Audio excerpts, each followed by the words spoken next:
It's nothing more than smoke and mirrors.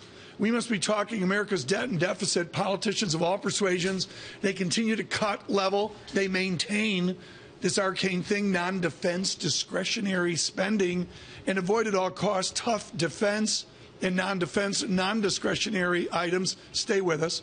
Peter Orszag holds two degrees from the London School of Economics in smoke and mirrors. He's a former director of the CBO. Guys like degrees are in smoke and mirrors? Yeah, degrees in smoke and mirrors. Right. But Peter, guys like you should be taking a massive victory lap. Our deficit is 2.9% of GDP.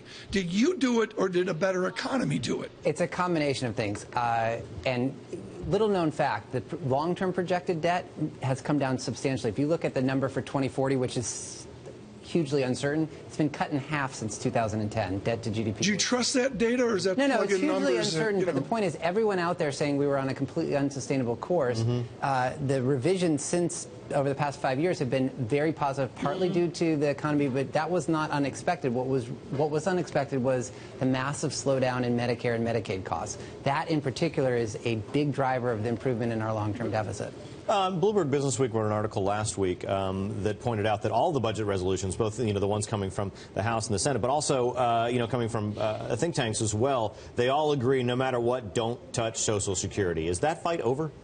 For now it's over. I mean, I think we should be putting our emphasis on continuing this deceleration in healthcare spending. There's a little bit of evidence that Medicare spending has started to tick up a little bit. We need to kind of knock it back down before that trend reverses. That would be the most important thing we could do. Of the experiments in the Affordable Care Act on how to do this, how to bring down medical spending, which is the one that has borne the most fruit? It looks like it's a combination of things. The combination of digitizing the system, which actually was part of the stimulus, not the Affordable Care Act, and then changing the way that doctors and hospitals are paid. Moving towards fee-for-value seems to be working. We're getting reductions in readmission rates. We're getting reductions in hospital-acquired infection rates. If you create a financial incentive for doctors and hospitals to produce better value care, they will. Right. I have the memory of a moment of Alan Greenspan lecturing Phil Gramm on how a surplus could not be good for the country. Is there an appropriate deficit?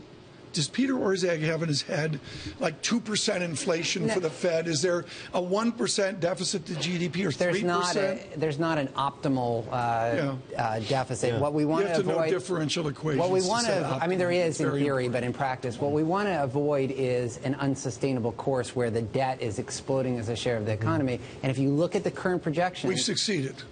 For now. But it is amazing to think back to what Tom's talking about. In 2001, when Alan Greenspan gave testimony to the House, and he said, please don't let me have a surplus. What an amazing.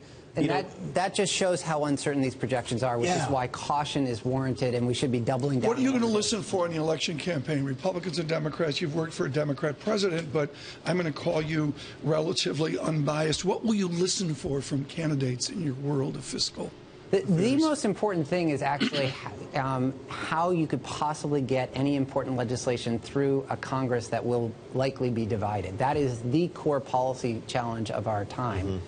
So the specifics I'll be listening for, but if you just go out with a proposal that appeals to one side or the other and has no hope of getting through a split Congress, then it's all just rhetoric. We can't get things through that everybody agrees on. Everybody says that we should reform the corporate tax code. Everybody, but there's no agreement on what that. So yes, at this level, reform the corporate tax code. The problem with that, as an example, is everyone wants someone else's tax cuts to be curled back in order to provide an overall tax break. But I'm fascinated. There are two things. One is infrastructure spending. The other is reforming the corporate tax code, where even between the White House and Congress, there's the framework of a broad agreement. There's agreement on the bumper sticker version. It's the details. How do you do it? What kind of infrastructure spending? What corporate tax reform? Are you moving towards a territorial system, or are you moving away from a territorial system? They both say corporate tax reform, but they mean completely different things. Peter Orszag, how do you respond to people that say we don't need another aircraft carrier, we've got to stop this bomber or that?